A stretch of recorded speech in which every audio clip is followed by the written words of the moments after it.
Didn't even bother with the starting screen because who cares, honestly. Welcome to a little bit of R&R.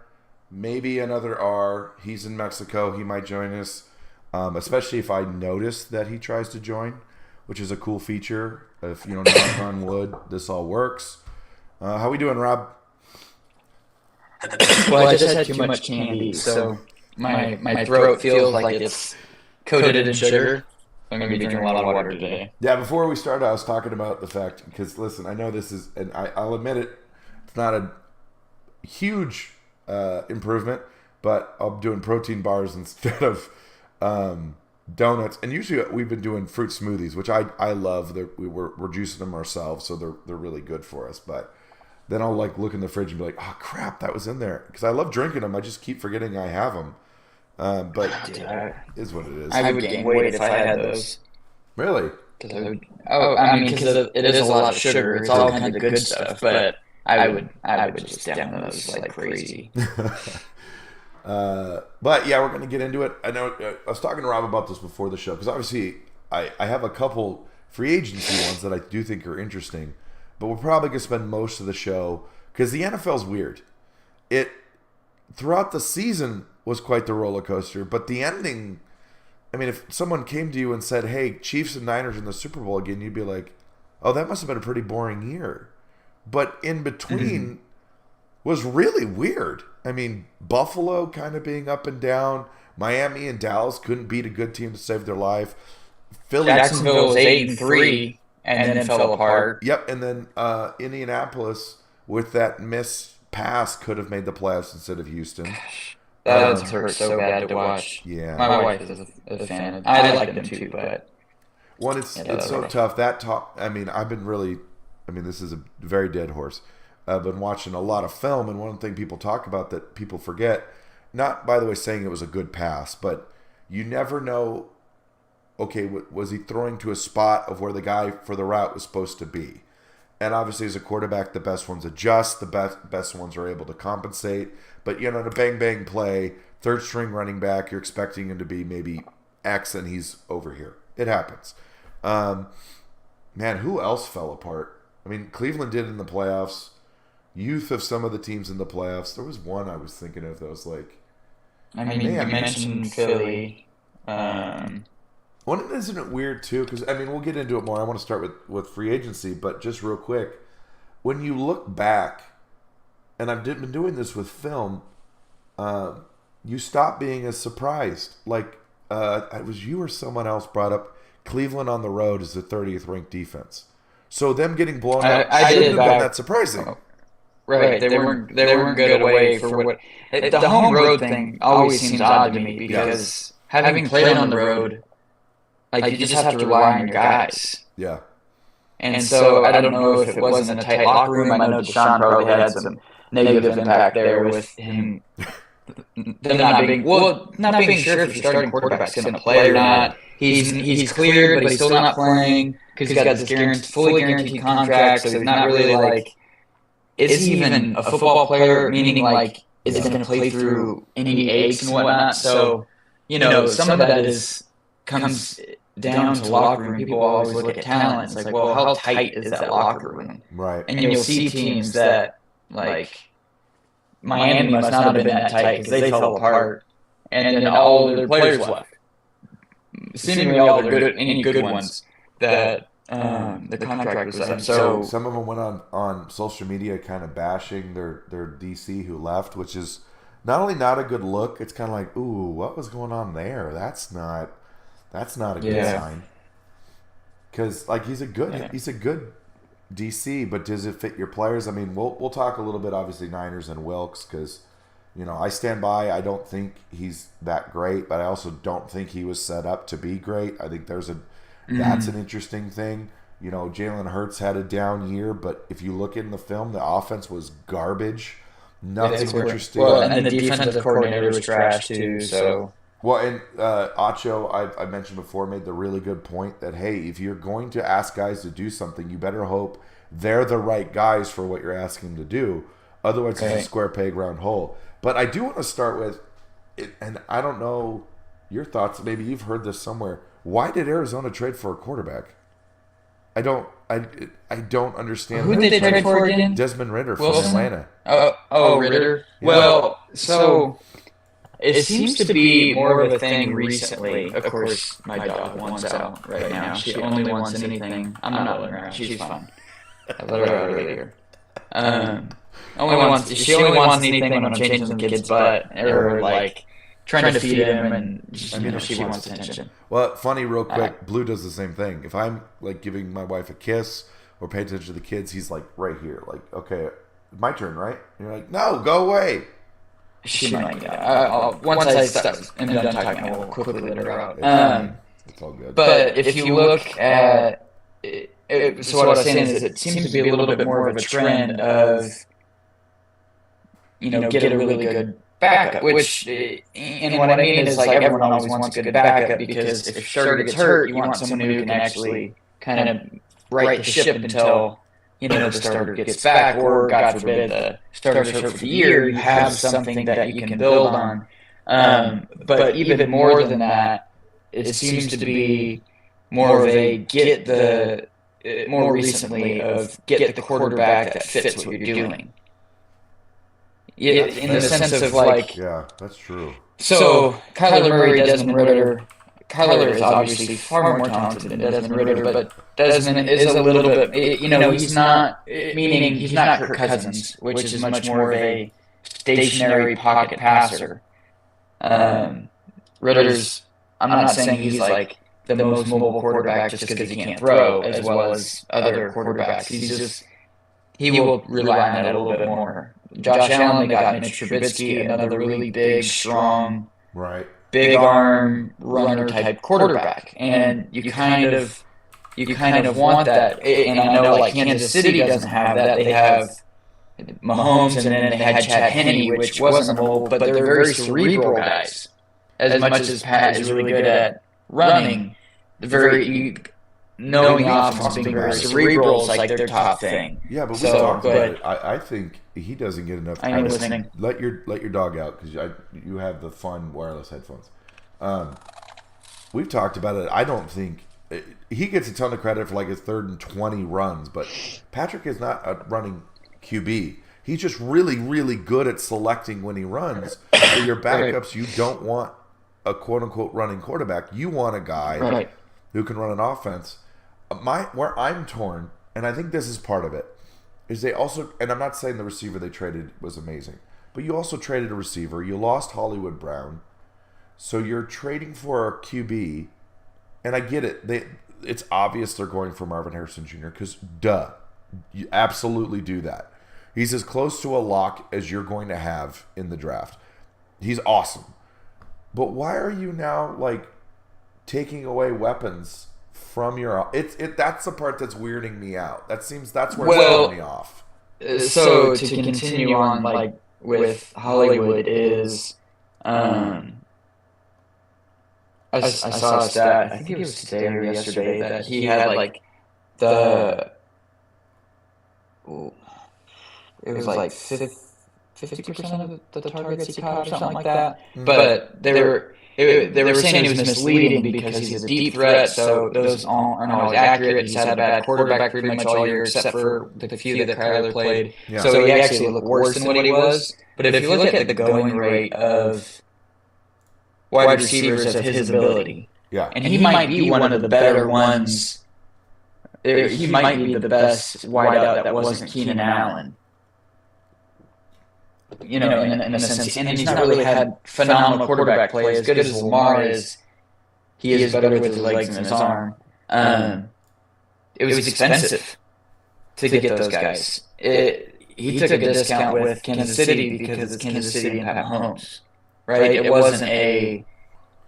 So I think it was like, I don't know, $8 million or something like that. But there are other guys getting like 3 years for $40 million. And actually, as Arizona, I don't think you want to pay that. He got as good as he could be. And you're right. I'm adding context because they say it's up to 11, but we also know that's not up to 11. Is not. Well, it's incentive based, but I don't know if that hits. I don't know if those are just bonuses, I think. I don't know if those go against the cap or anything like that. Yeah, that's what I'm trying to figure out. Because that is that's great context. Because all I saw was 11. And I'm like, okay, but what does that actually, what does that I think it was 6 or 8 that he gets, like, I don't know if it's guaranteed, but that's like the base contract. But you just don't want to pay a guy that much money when you're essentially kind of rebuilding anyway. But yeah, I still don't know. It's great to have a backup because Kyler's probably going to get hurt. He seems to get hurt all the time. But then who the hell cares? You need to go get another quarterback then. Don't get Desmond Ritter. Have some other garbage. And I'm not saying he's garbage. He hasn't played well. But go get someone who's going to lose games, so then you can go get another quarterback or something, or another high draft pick. Don't at least I hate the idea of bottoming out, but you're not good. But some of it too is Arizona's front office. I don't think is very great. I think that maybe the most underrated thing in sports is the front office. If you look at the most successful teams, San Francisco has been. We'll see if they continue with they've drafted. The problem also with NFL is you draft so well that you can't pay your guys. Right. And it's kind of the same with most leagues. They have San Francisco has some of the, if not the highest paid, like some of the highest paid guys for each position. Right. Because they've drafted and gotten so many good people. But that then comes to the front office picking those guys. And then figuring out how to plug other guys in that are good enough that you don't have to pay as much. Kansas City's done a good job of that. Oh, yeah. But Arizona's, other than drafting Kyler Murray, what else have they done for drafting? And I know they've had a few, right? They've had a few good ones, but in the sense of, like, what has made their franchise turn around? Do you turn around?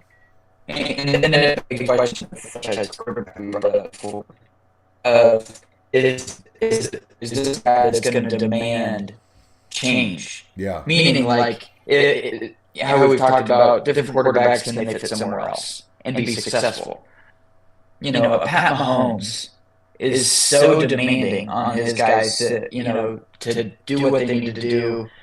Peyton is really the I guess Tom too, but Peyton was the guy who was like, we're gonna, if the snapper doesn't snap the way I want, we're changing that. Yeah. We're doing everything the way we're supposed to do it. We're working as long as we can.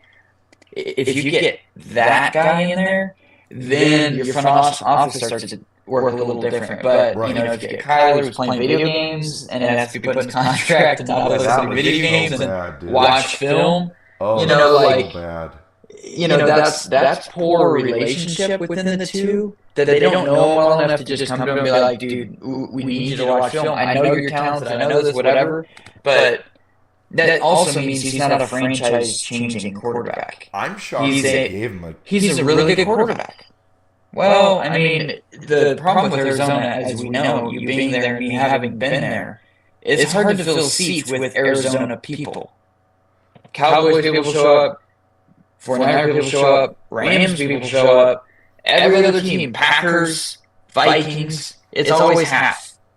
So it's trying to get people in the door. But if you had a guy like Kyler who's kind of like edgy, you're just like, not everyone likes him. I'm trying to think of the word that actually fits for him. Polarizing is the word I'm thinking. Then it's like, I don't want to go see him. He's cool, but I think he's an ass. Well, and I think part of it is they just... It's a leadership issue from the top down. I don't think they're built to be successful. It's why they just kind of keep hover. Like Cliff Kingsbury, I liked at first, was a terrible hire. He got fired and you hired him. They took too long to get rid of Keim, even though he was pretty good at like the veteran hires. Real quick, here's the different, because this context is important. Hollywood Brown signed basically a 1 year, $7 million, so even cheaper than you were thinking. Okay. Isn't that like that? Well, I said 6 to 8. Oh, I thought you said 8, but that's actually good job. Originally I said 8, but you're right. You're right. No. Hey, I did. Again, I'd only seen 11, so the fact it's not actually 11 is a big deal. 3 million signing bonus, base salary of only 3.5 million, workout bonus, and 250 per game roster bonus. That is so well done by Kansas City. Rondell Moore, who they traded. This isn't terrible, but I think it's saying something considering how bad Arizona was. 40 receptions, 352 yards, 1 touchdown. Again, that to me, I think That's why out Kyler. Yeah, it's hard Kyler to didn't play evaluate. most In year. fact, let me do this.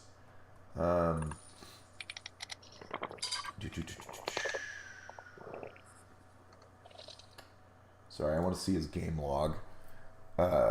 It's hard too because we've talked about is it the offensive coordinator, is it the quarterback? Well, it also comes down to and Nick Wright was making this as a joke. Russell Wilson's short, so he can't throw over the middle, which is pretty short, and he does throw over the middle. But I think it's just what Russell Wilson's not good at. Yeah. They Well, they actually talked about Drew Brees. They had to actually they picked specific linemen to actually give him the over-the-middle throwing lanes because he was short. Right. So there was, also the same problem. You're Drew Brees, you're whoever. You better be good at timing because the windows are small. It was they were talking about Ayuk possibly going to Pittsburgh, and Nick was like, "Well, he won't hit him because Ayuk's an over the middle guy. He's really good at that. Like that's not." And whether or not it's a joke, Russell Wilson can't see the middle, but realistically, he kind of only sees out. That's why his deep ball's so good, is that's what he sees well. But your offensive coordinator has to put those weapons in the positions where they'll succeed with a guy who will get them the ball in those positions that they're good at, what they're naturally good at reading. And then, the wide receivers have to be capable of doing what they're supposed to do. It's just such Rondell Moore is great, or, Kyler Murray's this, or, even Pat Mahomes. It's like, well, if you made Pat Mahomes just run he has to stand still all the time, he wouldn't be as successful as him being able to get out of it. It's just a funny thing because it's like, get the best available player. And for the most part, yes, if we're speaking draft. But at the same time, it's what you had said of getting guys out of position. If you are drafting a guy that's a stand-up, outside linebacker or pass rusher D end, but he's not a hand in the dirt D end. But you're trying to make him a hand in the dirt D end. Right. You're going to take away. Now, maybe he can learn, certainly, but you're going to take away some of it. It's like, why did you draft that guy? You're literally ruining that guy's career. Yeah, and actually, can you not? I'll be buying you and Dad Take Your Eye Off the Ball 2.0, and there was another book I wanted to buy you both. I need to look it up because he talks about that. The guy actually literally talks about why, or the worst, you drafted a guy, you got a different defensive coordinator, you went from 4-3 to 3-4, or 3-4 to 4-3. Those front seven are not. Why are you hiring that guy? It's a great question. It's a great question. Real quick, I want to give Rondell Moore actually some credit. None of his stats are ridiculous, but to kind of give him credit, he was fairly consistent throughout the year in that it wasn't just like Kyler Murray came back, and also Hollywood Brown is Kyler Murray's favorite target, which is also weird why they traded him, but that's didn't sign him. I get he's expensive. But throughout the year, he was still performing, and I think that's a good sign if you're Atlanta. Then Arizona has $30 million in available cap space. Mm-hmm. Kyler Murray is making this year 37. That's actually cheap though. No, I know, but it's so yes, it's a ton, but yeah. No. It isn't even the money. It's the fact, and I feel bad saying this because I'm sitting in a chair talking about football about a guy who's actually in the league. I don't think he's worth $37 million. I know you had to pay him, but to me, he's never proven to you that he should deserve that payday. And maybe you should have moved on, but I don't know what your option. That's the other hard part. Is like, what was Arizona's options? I don't know. I I think he's worth 37 million in revenue. Sure. Right? Because like that's the other thing I know I forget about. So I imagine you probably forget about it too. Is it is also a business, and the Cardinals being one who don't make as much money, they don't have like these historical figures where True. people are going to be buying Peyton Manning jerseys for a long time. So the Colts are going to get some of that profit for quite a while, or Dwight Freeney, or some of these guys. They're ranked by Forbes 29th. That's really now. Again, I will say though, I would, and I don't know how to look this up. I'm assuming it was better when they were in the Super Bowl with Kurt Warner, because winning does change a lot of things. Winning makes they haven't been great. Right, in Arizona, it's I would say number one Cardinals, but they have to be good. But a close second is the Diamondbacks. So Arizona's proven. No, I think the Suns. The Suns are. Oh, idiot! Yeah, sorry. The Suns. So I just obviously the stadium fits more for the Cardinals, but I would say the Suns are, as far as of course, that was what people like is the Suns. But people will gravitate to football first.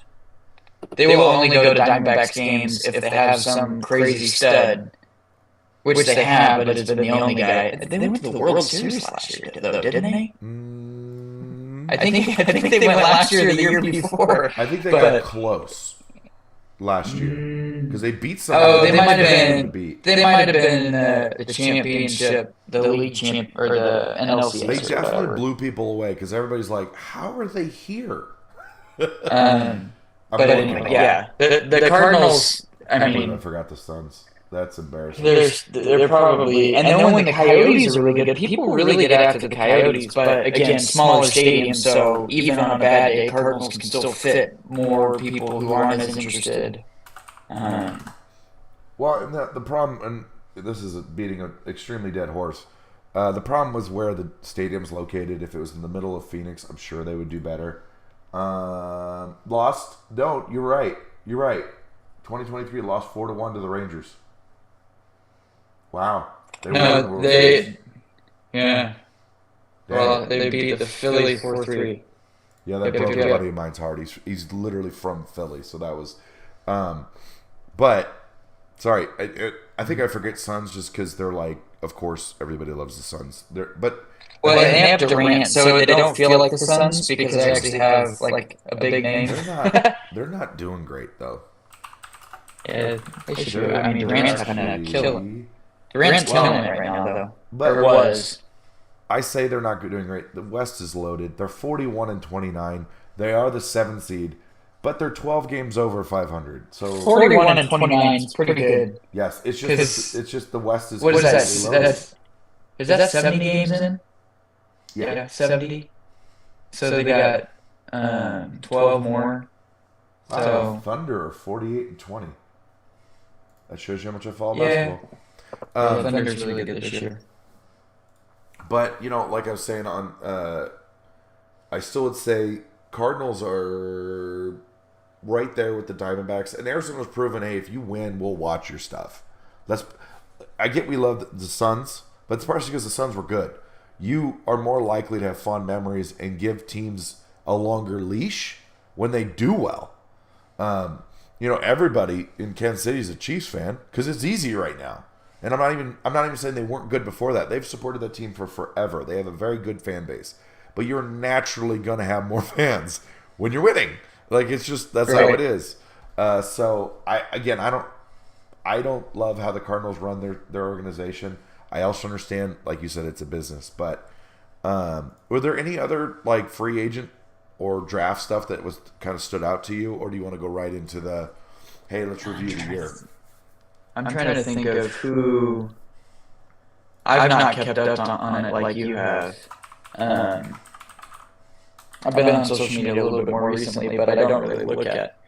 Ironically, as doing this, I don't look at sports stuff as much as I should. Houston, I'm impressed by what they've been doing. I'm still amazed at the overpaying of running backs. Running backs, line. Well, I mean, I'll overpay for a good lineman. Well, but because then it makes the running back.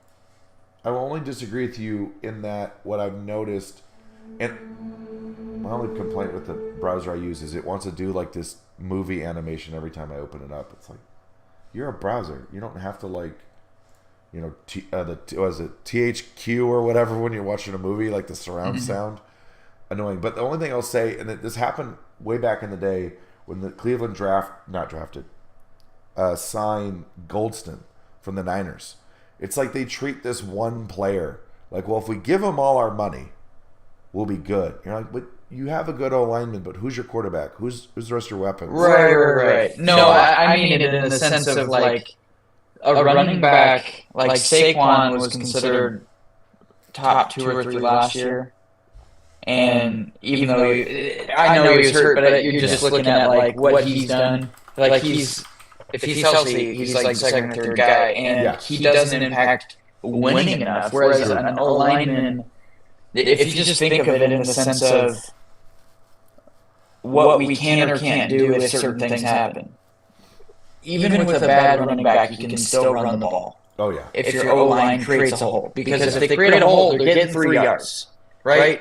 You get a good running back in there with a good O-line, you get 5 to 10 to 15 to big chunk plays. So that obviously is difficult there. But if you have a good O-line, you give your quarterback a little bit more time. If you have a good O-line, you give your running back a little bit more room. There's just more that happens. Kind of like Philly with their D-line. The D-line was so great last year. You couldn't tell that their guys couldn't cover anybody because they were on their back or getting hit or something. So I think people overpaying for running backs as good as Derrick Henry probably still is, or Saquon when he's healthy, or Swift, in a different spot, or the guy from Kansas City that went to the Texans. I think if you're missing that piece and you got the other stuff, cool. But I feel like people are treating, and NFL are treating some of these guys like it's the NBA, where these one-year deals, we get the guy who's going to do the thing. It's like in basketball, although more lately, I feel like injuries have been more and more and more prominent. Maybe that's because people are softer, or there's more overuse injuries because the people playing now have been literally playing since they were 6 in the same sport. Who knows? But I think the Jets signed a couple old linemen that are really good, but they're old and miss a lot of time. Dallas. Tyrone Smith, right. I think. And people are like, oh, that's a great signing. It's like Dallas didn't re-sign him. If he was good, and they didn't pay that. You know what I mean? Like, if we're letting go of people, now if they're expensive, you get it. But if it's like $6 million, you telling me we don't have $6 million for a guy? You know what I mean? But if you're only paying for half a season, it's really like $12 million because you got to go get another guy for $6 million. And actually, so that's kind of agree with you. Shocking me. It is where I absolutely am on board is like the Niners paid a ton for Trent Williams. Good signing, obviously. And then I was just curious. So to your point, Packers signed Josh Jacobs for 4 years, 48. Ravens, Derrick Henry, 2 for 20, which actually I don't think is that bad. That one I'm okay with. But if you look at the contracts, sorry, go ahead. But they lost out on Queen.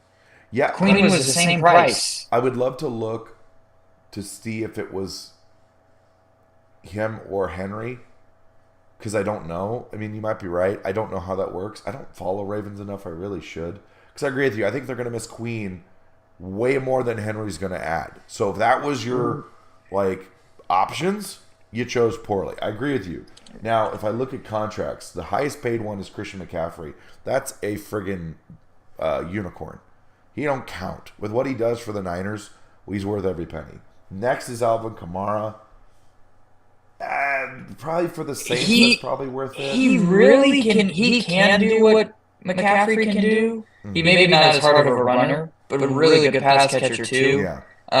And he just doesn't look as good because Derek Carr isn't as good as Drew Brees. I mean, Kamara was that guy when Drew Brees was there because Drew Brees was like, "Oh, don't open, Alvin, go do a thing," right. and he would. But when you don't have those guys, and he's been hurt a little bit, so it makes it difficult. But I'm looking in here, right, and I'm like, oh, let me just see playoff teams, and I get it's a little different because obviously we're going into 2024. Let me just list. I'm just gonna list the teams. Mm-hmm. So 49ers, Saints, Colts, Eagles, Browns. I get Browns made the playoffs. Nick Chubb was not there, and he could have made a difference. But I've just listed 3 teams. I guess the Eagles made the playoffs. Let's face it, they kind of like did a their car was on fire as they passed. It's like the Simpsons happening. meme where the guy walks in. It's like a grandpa and he sees Bart. Takes his hat off. Yeah, that was the Eagles. Next is Packers, but I get it. Josh Jacobs is the new signing, so I don't really count that. Go ahead. I think that's a better signing because you've got a young team that you can grow with them. But I feel like other people, it's a little bit more patchwork. But how much better is he than Jones? When I wonder if they could have gotten Jones for a little cheaper. Right. You know. Next is Joe Mixon from the Texans, but his is not that much. But then I get, and I'm not counting Henry. He just went to the Ravens. But then it goes Bears, Texans, Vikings, Cardinals, Panthers, finally Lions, Giants, Falcons. Apparently Lions have 2. Commanders, Bengals, Saints again. You know who I'm not seeing? The friggin' Super Bowl champs. And I get what was that for? Signings, you're saying? No, this is just contracts. Running back. I don't see Chiefs. Oh, yeah. Well, because they drafted Pacheco and Clyde Edwards-Helaire. I think they drafted 2. Yeah, Jared McKinnon is the most expensive. Yeah. Well, yeah, he was a free agent signing, but it was either last year or the year before. Who's the guy? I'm sorry, I can never remember his name. Pacheco? They got Pacheco and Edwards-Helaire. Yeah. You know how much he's making, Rob? I want you to guess. Probably minimum. Probably the 800,000 or whatever that Purdy's making. A little bit higher, 934. So, to your point, where I completely agree with you, like I get the Niners prioritize it. I would argue, again, it was Christian McCaffrey, and partially why he prioritized that is he was trying to minimize the quarterback position. You maximize it with your running back. But they still let guys go. They didn't sign the guy who went to Miami. They don't re-sign running backs. They don't pay a lot. If you look at teams, if you look at teams who are making it far in the playoffs, you are not prioritizing the running back position. You're not paying that position a ton of money. And I love running backs. I love defense, but it's overpay on the linemen. I agree with that. Now, don't go too crazy because you need money for other stuff. But looking at this list, these are not playoff teams who are high on the list of paying. And I don't even count the Texans one. The guy only counts against like $9 million against their salary cap. That's Texans to me. That's a good deal. But again, I think that fits with what the Packers are. Although Jordan Love is technically older, he was a rookie as far as playing. Yeah, younger into the deal of their career. So younger receivers. Yep. Younger quarterback. I don't know the other stuff there, but it's like those are the ones that seem to cost a freaking ton. Is top level receivers and a quarterback, and it's like, we can afford a running back on a cheaper deal. I still don't want to pay a running back that much because, it's weird to me. It just depends. It just depends. Tell me if I'm crazy. Wouldn't you rather just have Aaron Jones for 7? I don't think Josh Jacobs adds so much that I'm willing to pay him so much more. So how much did they pay? Josh Jacobs is 12 10? Per year for 48 total. Dude, where'd he go? I lost him. Aaron Jones, $7 million. And they're like, hey, we'll just do 1 year, $7 million. And I get it, like maybe, and actually, I don't really know. Where did he go? Vikings. Mm-hmm. So what I don't understand is he wasn't really the problem. So I don't in the overpaying idea, is Josh Jacobs $5 million maybe per year? I don't know how much longer Aaron Jones. I mean, he was the rushing champ one of the years on the Raiders of all teams. I know. So a couple years ago, but it's. And I get context. Aaron Jones is 30. Josh Jacobs is 26. I don't know, man. That plays a little bit into it. It does Plays a little bit. Because someone who's there's not, and I'm not saying he falls off a cliff, but you go from it's just an odd thing with most running backs. It's 28, 29, 30, 31, and it just starts to fall. So I can see why they would want a 26. I do see that. And if they plan on having Love there for 4 years, it's nice to have your running back there for 3 of the 4 years at least.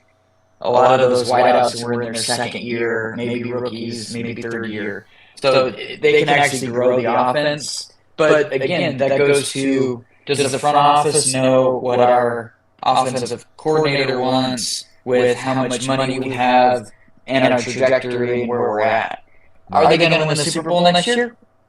Maybe. I don't know. Pretty close. But in the sense of like, okay, we're trying to be perennial playoff team. Because it's an interesting thing, and I'm not saying this about Jones by any stretch, by doing a one-year deal. He's 30, that's probably what he was going to get because he's older. Is like, and it's funny we say older, we're both older than him. Isn't that weird? What are we? We're just, anyway. If you're a playoff team consistently, playoff players want to play with you. True. People who just want to make money, they'll just go to a team and they'll make money. Yeah. And that's, it's been, I forget who had talked about it. Was it JR or Iman Shumpert? It's like one of those guys that's like, half the league just, it's a lot of your A players that do podcasts say it, like half the league just wants the money. Yeah. And that's really sad because there's guys like myself that would love to play in the NBA that have less than zero shot. Like not even zero. You know what I mean? You need or I would love to play in, I love working out as much as anybody. The lifestyle of like working and grinding and getting better. Like I love that stuff. And so guys just getting there, being super talented, not working out. I'm like, man, why didn't that guy work out? Whatever. It's like he didn't try. Yeah. He was that talented in high school, and he got no more moves. He didn't get any stronger. Yep. He didn't get any his conditioning never got better. His bounce never got better. Like didn't work on a thing. Averaged like 6 points in the NBA, made $40 million. Look, I'm not saying anything about the person making their money doing their thing. Many of the guys do come from not great families, even though there's some guys coming in that like their dads did play. So, they're from money, at least a few of them. But yeah, it's like, NFL's, I don't know how you play in the NFL without wanting to win, because it hurts too much. Yeah. I mean, you do need the money too, because you're not going to play as long, but in the sense of, like, I don't want to do it just for the money. I do a lot of things that I shouldn't do for free, because I love doing them. You know what I mean? Yeah. Like, I will coach people for free when I should be like, hey, this is stuff I would normally charge for, but I just love doing it. And it's sad to see, but anyway. Nice. No, sorry, Dad tried to jump in and he's like, stream not found. I'm like, I did what they told me to do. I generated a new link. I'm so annoyed. That's so frustrating. Because every time they're like, hey, don't use the same link. So I do what they said. I let you join. I generate a new link. Stream not found. I did do it last time. This way. Like, and then I think remember you ended up having to, oh my dad, use Rob's link. Good friggin' Lord. Whatever. It's so annoying. Okay, real quick. Josh Jacobs, 2023. I get he was with Las Vegas. 13 games played, 223 attempts, 805 yards, 3.5 yards a carry. Pretty good. And he was hurt. Garoppolo and Aiden O'Connell are just excellent quarterbacks. So I get not apples to apples, but Aaron Jones, 11 games played, which is important. Only 140, and he was hurt too. 142 attempts, 656 yards, 4.6 yards an attempt.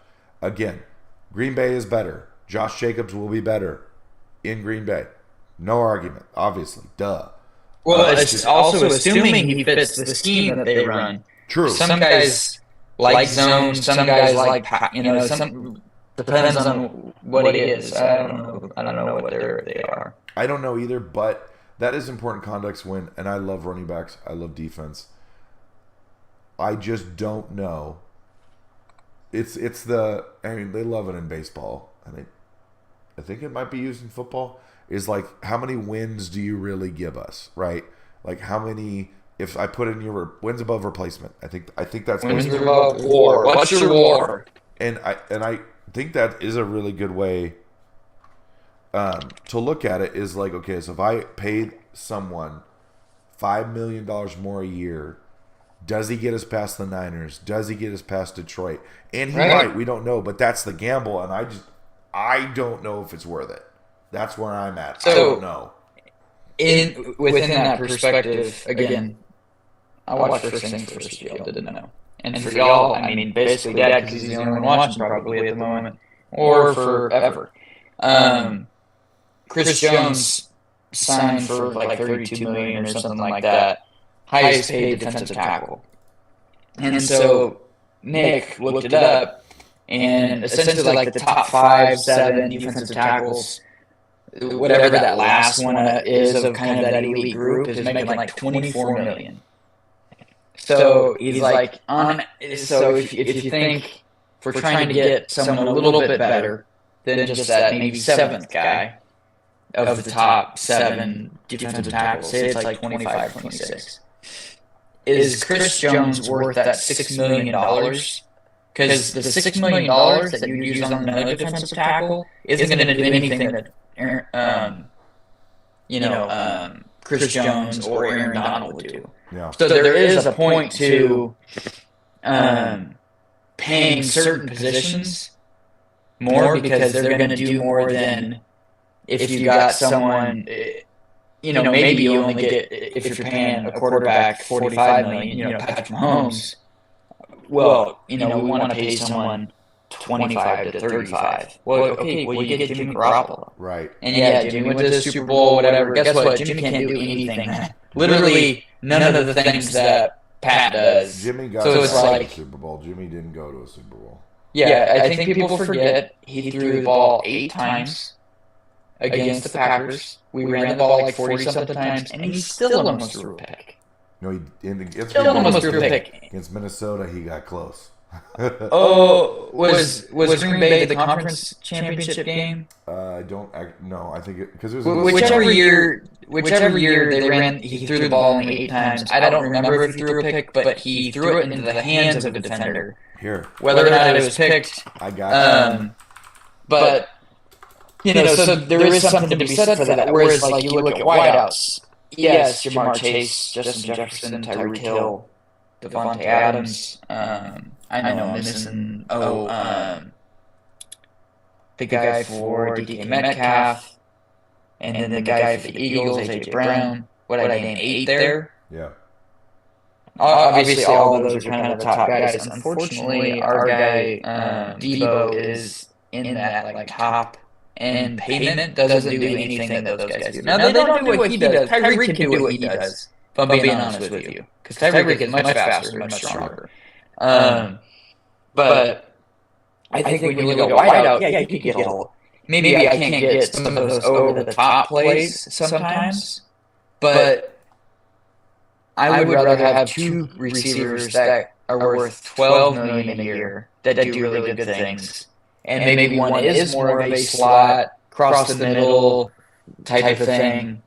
Maybe like the Niners, right? If they did pay Debo $20 million, and then a guy that's more over top. That was a 37-20 win over Green Bay where he threw 8 passes. I was thinking of the Snow Bowl where we couldn't score a touchdown. That's my bad. You were right. Right. I think the Packers scored on the first drive, and then they didn't do anything after that. But that's the one. I think that was the game that he rolled out, did this, and threw it, and it was a pick. Wasn't that the one? to the right. He rolled out to the right and threw a pick in the snowball game. Yeah. He thought he still had his legs, because that was a throw of, I could have made this 2-3 years ago, but I've been so injured I can't. Right. And he just didn't have the strength, didn't have the arm to get it there. Against Minnesota, 11 for 19, 131 yards, 1 touchdown, 1 pick. Green Bay, 6 of 8 for 77 yards, 0 touchdowns, 0 picks. Kansas City, 20 of 31 for 219, 1 touchdown, 2 interceptions. And now he's on the Rams.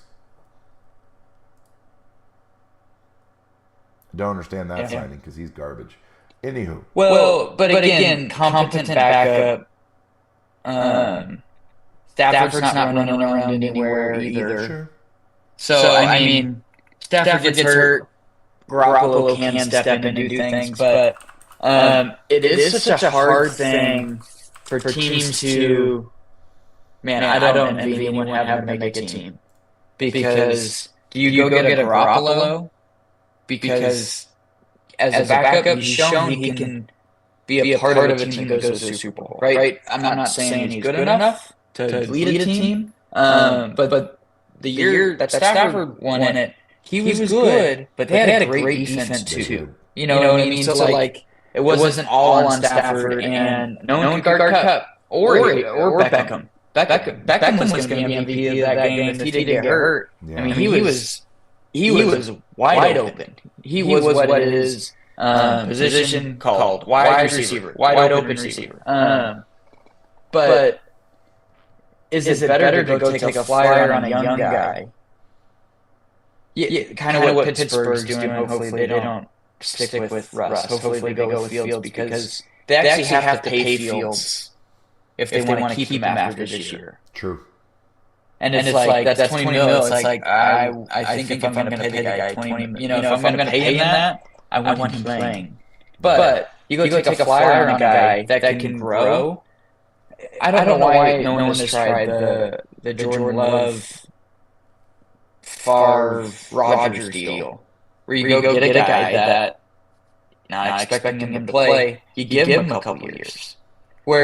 So like for example, now Atlanta, they have Kirk Cousins. You don't expect him to be there forever.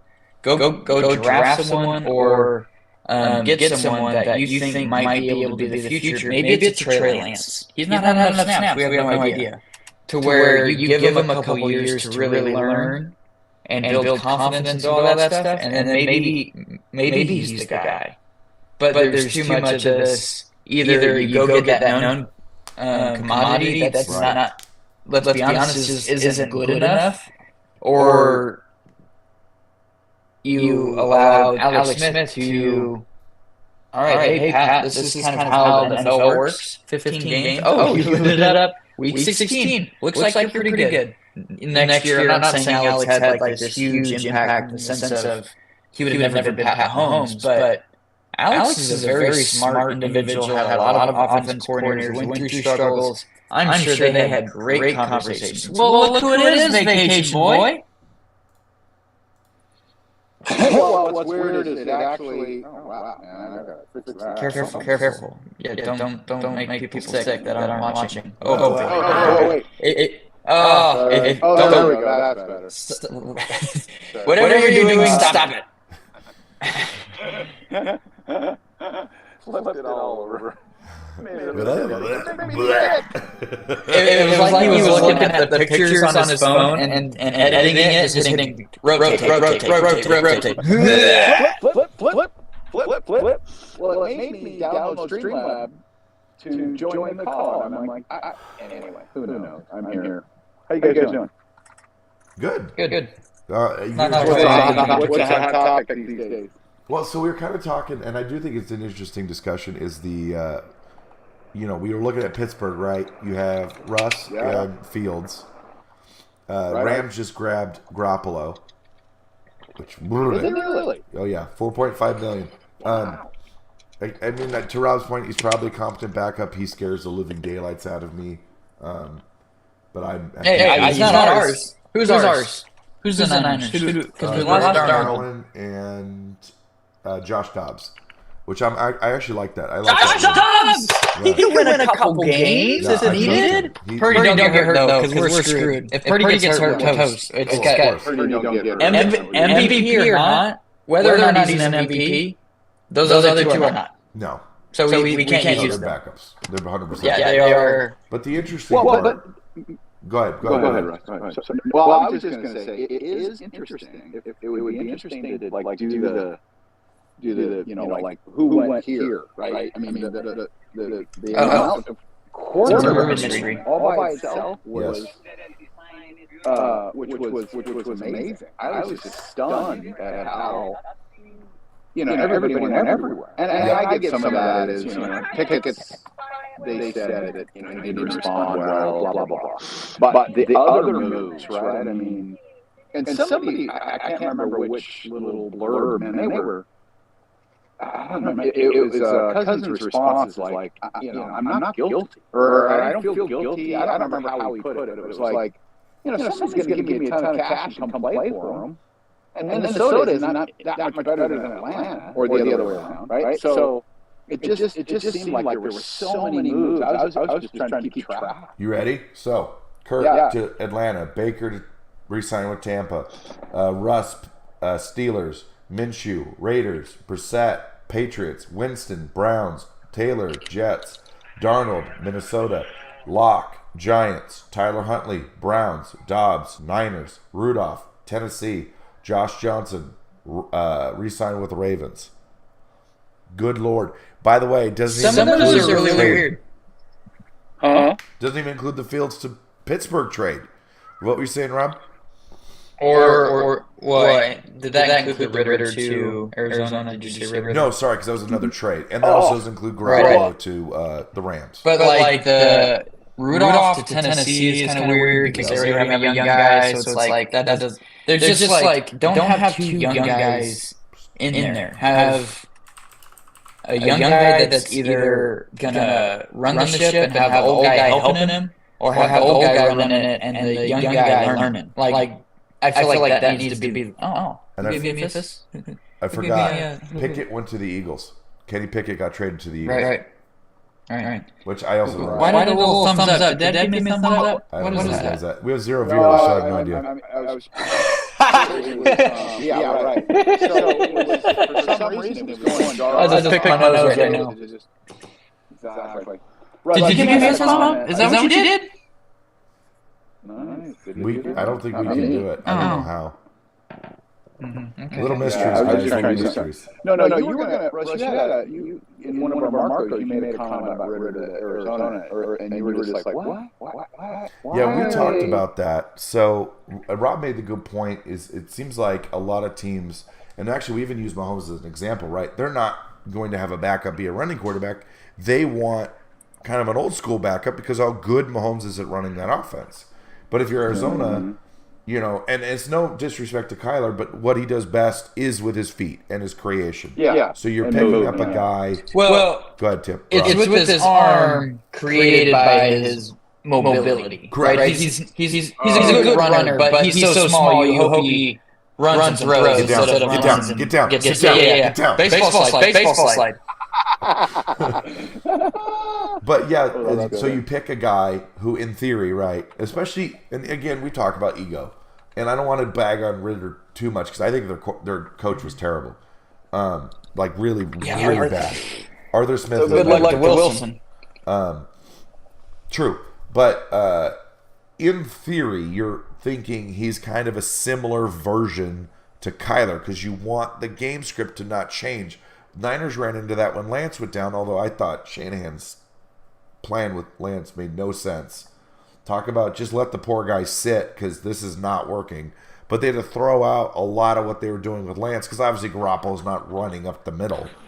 Broke his foot on a rollout against the Dolphins, like for crying out loud. So, well, speaking of him, so who's the quarterback now for the Raiders? Who did they get? Minshew. Oh, right. I like Garner. I really do. That mustache man is just gorgeous. He's humble. The play with the Colts, like he took full responsibility. Yeah. He didn't throw the running back under the bus. He's like, no, it was a terrible pass. That's totally on me. He was decent with the Eagles right before as Jalen's backup. I just like him. He was at Wazoo, and that dude can throw for a million yards. Because he was at Washington State, if that doesn't remember. Real quick. It's like Clay Thompson, man. Just give him the ball. Throw the ball. Raiders history is, up and down the field, right? So real quick, on that note, by the way, for your Seahawks, Dad, they got Sam Howell, who was a starter with Washington and threw for a crap ton of yards. And the theory is, if you're Seattle, he was the most sacked quarterback. So your theory is, if we keep him upright, give him some good weapons, we may have something here, especially if you don't think you're going to be able to draft a quarterback.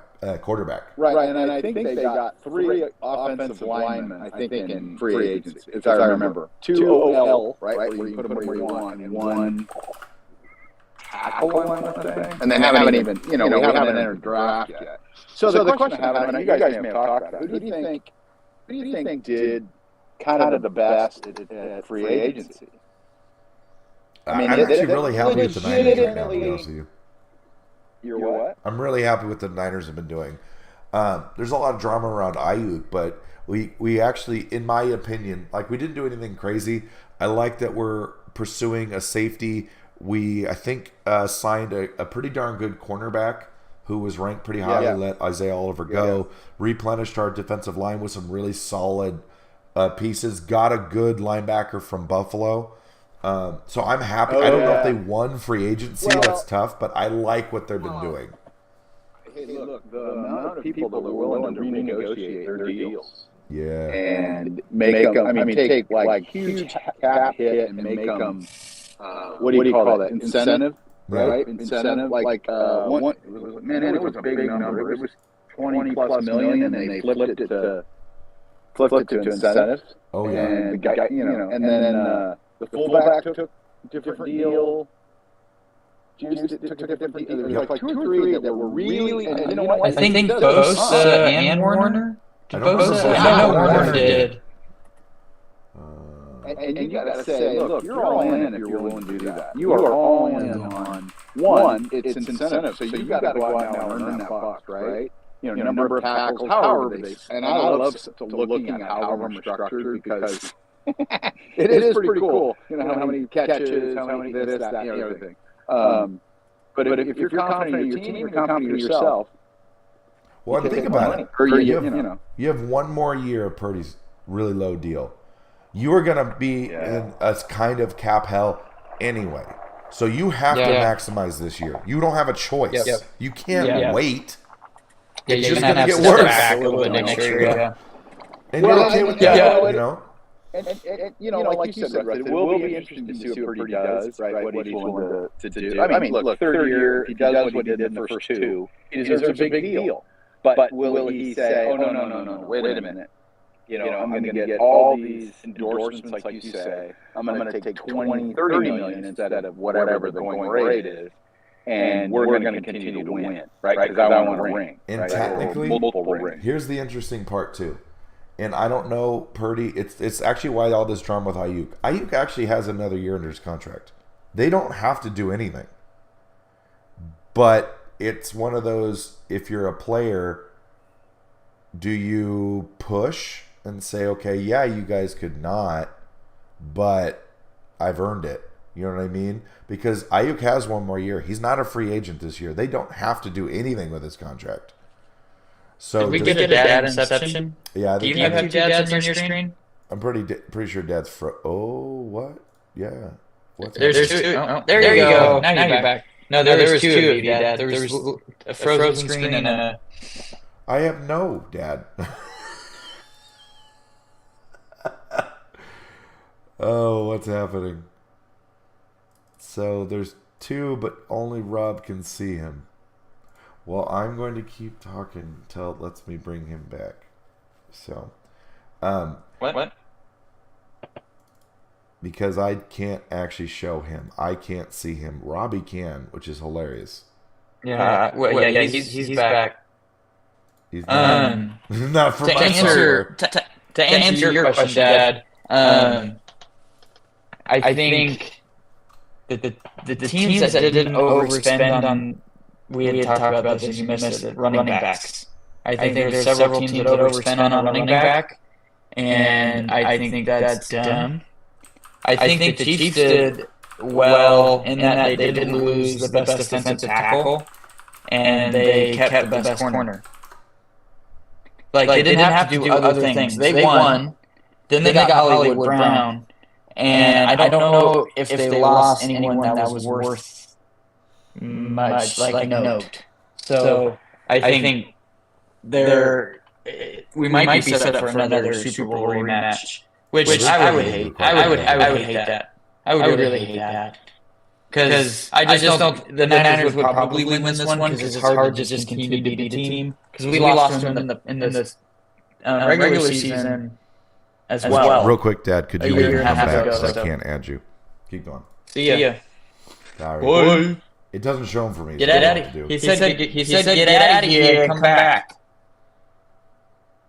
Hilarious. Yeah, it was frozen on one screen and he was...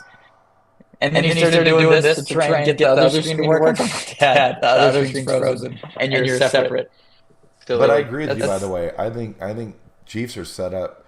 They're not going to have... See, and I know I said this in a Marco. The problem when you were playing the Chiefs this year was, okay, cool, we're going to get a couple picks because they can't catch. That's not going to be the same case next year. I don't see that happening. Right. So that's going to give, what we say, probably 3 at least more wins. So this was the down year for the Chiefs. Good luck. Well, and technically the year before was like a down year because they had so many rookies on defense. Right. Then this year was a down year. They didn't have their wide receivers. It's silly when people talk about stats and they're like, oh, well, Mahomes only had this. I'm like, guys, please watch one of those games where, 100%. He had, I think, 3 drops in the end zone or something like that. And a game-winning touchdown dropped. Right, and a couple of his... Well, also, he could have ran for one of the times, but he slid, so they win. It's like... When you're a winning quarterback, like he is not Garoppolo a winning quarterback, like I know the reason we win. Like sometimes your stats don't get as good. You were mentioning like he doesn't run as much. He actually, supposedly if you don't count all of his kneel downs from when they're winning because they win so much and they kneel it, he would have like you take them all out. He would have the highest rushing average in history for a quarterback. Yeah. It's silly. Obviously that he's not a volume guy, but that's just nuts. I want to jump in real quick because that's actually what I was saying. Like his 3rd and 20 runs, that's where Mahomes is so good. Like, again, I cannot speak highly enough about him. I know people are calling him, possibly the GOAT. I actually still think people underrate him because they do not, because I get it, like the when he's falling out of bounds kind of throw that like Josh Allen does, it's all over SportsCenter. What Mahomes does, I mean, just so incredibly well that everybody should study the film, is his situational awareness, his awareness of where everybody should be, when to run, when to pass, when to call the right play, when to audible. He is, again, Tom Brady 2.0 because it's not just, I get it, Tom Brady didn't run on 3rd and 20, I understand that. But Mahomes is not beating you on that play. He's beating you in like 7 or 8 different spots where you just can't make him go away because he just doesn't make mistakes, and he doesn't get enough credit for that, really. Like, you can't do what Kansas City did with that contract with anybody but Mahomes, period, end of story. I don't care if it's Josh Allen, I don't care if it's Lamar, you can't, period. He's the exception, not the rule. He's a once in a generation dude. He's amazing. Yeah. So can you guys hear me? Yeah. You're back. So here's what I would comment on as well, Russ, is so one, huge football IQ. Oh, yeah. Huge. Just knows what to do, when to do it. But number 2 is he has all the skills to make all the throws. Yeah. Brady didn't. Brady had some throws, 80% of them, but his football IQ and the situational abilities he had, but he ain't running for a 20-yard first down. He's going to get blasted, right? He runs like Jay. Those guys better be 50 yards downfield, because then it might not happen. But so that being said, could he literally have more, quote unquote, more stats, more wins, more this, more that? Yeah, I mean, look, barring injury, which is always the wild card, unfortunately, right? One time he runs, somebody does something. Changes Did your you career. guys see, by the way, speaking of which, did you guys see that? What is it? The hip tackle or something trying to get rid of Hip it? drop. Yeah. It's Go ahead. like We'll talk about that. But it's just So Sherman had a great line from it. So we'll get that and talk about it next time. But so anyway, so back to hold on, real quick. Who's number two then?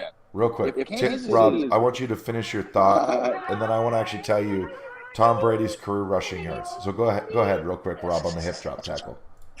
Well, I was gonna say with Mahomes too, it's probably because he played basketball and baseball, and I'm not like I play every sport possible guy. Like you can. I don't really care that much. There's professional athletes from both veins. I only play baseball, and I play literally every sport that I possibly could. But I think for Mahomes, the intangibles that he has for late game stuff is from knowing situation in basketball and position within that. Playing baseball, I would assume he was a shortstop based on the canon. But as a shortstop, you have to know everything. Right? I mean, is technically every position to know everything. Outfield. But was he outfield? Right-handed pitcher, outfield. All right. Well, there you go. Man.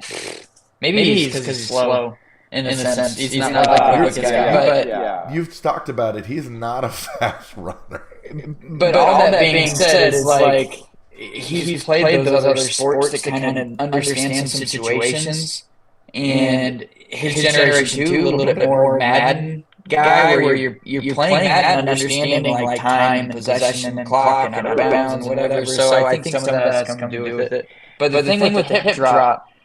It's only been a more recent thing, and I think it's because guys aren't able to horse collar. Yep. Right. But I mean, they're basically horse collaring without horse collaring. So the same injuries are happening. Right? You know what I mean? Like they're still grabbing the guys and then jumping on them. And I don't think it's a good tackle. No. You know what they're trying to do? So I was watching some videos on it. What they're trying to emulate is actually one rugby uses. That's a really safe tackle. However, you are then telling NFL players, hey, I know you've tackled one way for like 20 years. We're going to try to teach you a new way. And they're just not good at it. Flat out, they're not good at it. I think it's different too, because like the Seahawks have done the heads up tackling and all that. That's what I'm talking about. He embraced that.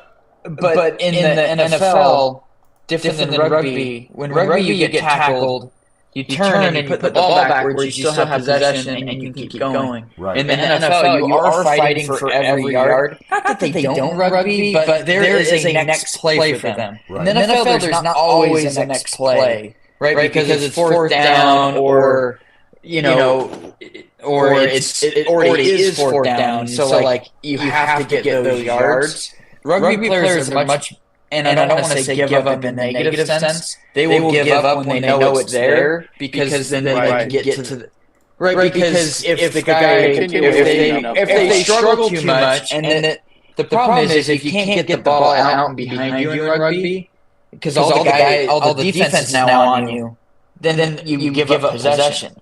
So they care more about possession and like getting the ball out, so it's the offense can restart, than in the sense of for football, it's like it is every yard that actually matters. So it's kind of a weird context there too. And yeah, you can't just teach guys brand new things. They already don't know how to tackle in the NFL anyway. Some of the guys do, but you go to a high school game, those guys don't know how to tackle. You go to a college game, there's plenty of people blowing their brains out. Well, remember in college, they can still tackle like they've always tackled in football. They haven't changed the rules in college. You can still blow people up every day of the week. They still have head back. Right, but you can't fear and stuff like that. But you still lead with your head. By the way, I did not realize. So have you seen the highlight where they blew up Mahomes' helmet? Yeah. And then they completely screwed up the rules and allowed him to get a helmet. That was so weird. He ducked his head. I didn't realize you can't duck your head as an offensive player anymore. They do it all the time, though. Yeah, what they do is they're always like they find them after the game, which is it's a natural reaction. Yeah, because like if you look at any animal, not saying that we're animals, right? Whatever. No one's watching, so we're not going to say anything. But in the sense of like, if you're protecting, like that's like this is the vital organ, so you naturally do this. Now in football. You have the pad, you have whatever. The neck is obviously the most important thing, but it's just natural reaction to instead of to lead with the shoulder. There's really no good way to get hit. I think is what we should push. There's if I get hit in the shoulder. My shoulder's probably out of socket. I'm jacked something up. There's only so much room for muscles in there. Everything's destroyed. Collarbone might be broke. If I lower my head, my spine might be an issue. If I run straight up, I'm dead. So it's like there's nothing good that comes out of getting hit by an NFL player. Well, there's multiple issues. We've talked about it. You can't, through rules, make the game safer. You can't. The other problem... Go ahead. I think they have, and the safety's not completely destroying a guy that's like this, and then like literally heading down. Shot across the middle. What I mean is, if you look at the hit, brutal. I think it was on the. But what? Hold on, real quick. Hold on. I think it was on the Detroit or Dallas tight end where he basically blew out his knee. That's what I meant by safer. All you're doing is changing. Ultimately, changing injuries. You ask NFL players. They will always take a concussion over a torn ACL. Not saying that's good logic. That's what they'll do. No, but Russ, like a crack back block is going for the legs. I mean, you see these poor. I mean, even by the time they get into the pros, they got braces on both legs because people went after the legs.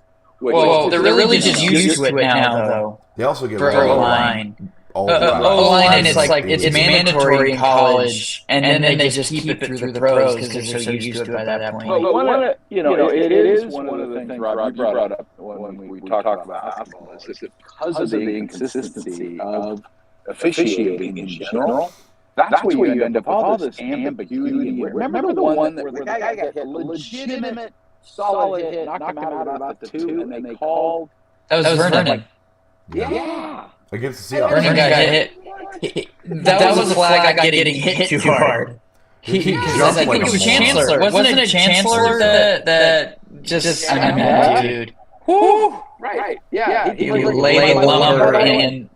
Yeah. I don't know if you look at the replay on that hit. I don't know how you actually tackle Vernon Davis in that situation. Any better. That thing was, I mean, shoulder, it was like tactical tackle. And One Vernon made it worse by jumping.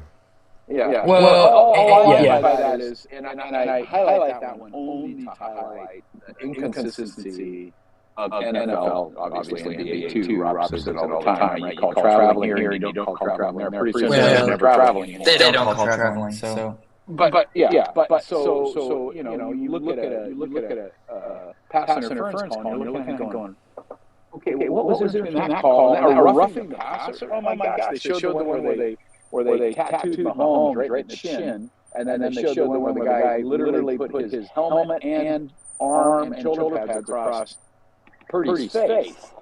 One was Emily, one wasn't, and it's just like I don't know. And I get the human element. I get it, but that creates some of that, just inconsistency in play based on the rules, and that's anyway. Back to the who do you guys think is number 2 in the AFC? If Kansas City is clearly the favorite, I would agree with that. Let me jump back real quick because I like this question. What I want to do is when you're back next week is, and this is just an overview, is a pet peeve of mine with how youth sports, high school and college are ran, because you're not preparing people for the pros. You know, I talked about a guy who was getting drafted, didn't know the route tree as a cornerback. So we'll get into that's a topic I'd love to address because it's very as a cornerback. Yeah, he didn't know the receiver's route tree or how to guard him or anything outside of man defense while about to be drafted into the NFL. Mm-hmm. And we've kind of touched on that, but it's a pet peeve of mine how we prepare these athletes. Real quick, because I want to get to Dad's question because I agree with this. It's this kind of part of the retrospective. Is how many total yards do you think Tom Brady had in his career? And how many did he average per attempt? Rushing. Right. Mm-hmm. I want to say it was like 500. Very many. What do you think, Dad? I didn't think it was very many. Like 548. I was blown away. He has 1,123 on 609, and I don't get it's like scrambles, whatever. 693 attempts, averaging 1.6 yards. Now, Patrick Mahomes, how many yards do you think he has total rushing over his career? And he played what? 1, 2, 3, 4, 5, 6, 7. 6 years in one game. 6 years as a starter. Yeah. One game and plus one game. Does it count playoffs too? I'm assuming, because I just looked at career. I mean, an easy hint. It's more than Brady. Duh. Like, yeah. Really? Well, I would assume 500 a year. That's not bad, Rob. What? 3,500? Yeah. So I'd say like 3,000. So what's funny is it's only about 2,000. It's 1,936. But again, to be fair, I'm sure this counts kneel down, so I guarantee it's more. But still, he's also averaging 5 yards a carry on half the number of attempts with 800 more yards. So to your point, if you think guys, he's won 70 games, if he's won 70 games, that's at least minus 71 rushing yards. If not 3 per, so that's maybe 200 more rushing yards. And I wonder what the average sacks, either per season per game between the two of them. Is it close? Because sacks count against you, by the way. Right, which is weird. That's a rush. To Dad's question, though, I'm actually curious, Rob. I'm not sure right now who's 2, because Buffalo's in cap hell. They needed Buffalo. So who's 2? Well, it's not the Bengals. It's hard for me to say. Right? Just right now, predicting. To me, no, because it was basically a straight across. I think it's a negative to lose a linebacker. No, they already had running. It's less Ravens getting better, and I don't trust Miami. I don't know about Houston. No. I can't say that yet. Burrow's health still in the air. Buffalo's in cap hell. So who's 2? I mean, I'm not saying they're going to be the second best team, but I think the Raiders have done well in getting Minshew. He's probably the best available, knowing that Baker probably wasn't leaving. They did lose Josh Jacobs, but probably not worth it for them to pay that much. They re-signed Crosby. They secured what's his face as their coach. I think they also. I don't think they re-signed that receiver. Like, it was okay. I mean, Devontae. No. The other guy, the white guy. I can't remember his name. He's like number 10. I was thinking Thielen. Doesn't matter. Well, I agree with you. I actually think they had a pretty good offseason. At Chargers. Right? Yeah, but they lost Keenan Allen and Mike Williams. Yeah, Mike Williams might not be. Them go? Because they can't pay 30. They weren't going to be able to afford Keenan. He wants to go get a big payday. He's 30 or whatever. Where'd he go? Because I'll tell you. Did he go to the Jets or something? No, Mike Williams went to the Jets. Keenan Allen, he went to. Dang, he went to a team that's Chicago. Chicago, yeah. Mike Williams. Okay. He went to the Jets. That's not. I think he's healthy. They're a good bet to do some damage. That's what I was just going to say. So the Jets. But the linemen they signed, one of them has played like 17 games in 2 years or something like that. The guy for the Cowboys. He's older. Tyron Smith. He's been hurt. He's great. So if he stays healthy, the Jets may be in there for the second best because they got 2 linemen. If everything works out, but if you assume Mike Williams is still going to get hurt like he normally does, Tyron Smith gets hurt like he normally does, Not wrong. and then the thing with Rodgers, he's not actually been good in a few years. He was. We don't know last year he was hurt. Yeah, he's not. So on first things first, there's a joke. He's not thrown for 300 yards in like 27 games. Ooh. So when you're playing the game, can I play a little devil's advocate though? I mean, he threw. Again, I know this is low, but they were also 8 and 9. He still threw for 3,600 yards with Green Bay in 2022. 3,600 is nothing nowadays, though. No, I know, but they were also 8 and 9. I'm trying to say, like, I think there's context there. He was the reason, though. He played horrible. Russ, so hold on. He didn't do any OTAs, despite having like a lot of first and second year wide receivers. Didn't do any of the extra stuff with his guys. Then only seemed to get mad at them when they didn't know what to do because he wasn't there to help. By the way, Hunter Renfrow. I was trying to find him. Sorry. I like Hunter Renfrow. Okay, I'm not justifying it. I think that was, and I don't know. I mean, he could be garbage. I wouldn't even be remotely surprised. For the record, I'm not defending Rodgers. I think Rodgers is great. I don't really care how he does. I like Saleh, so I hope he does well.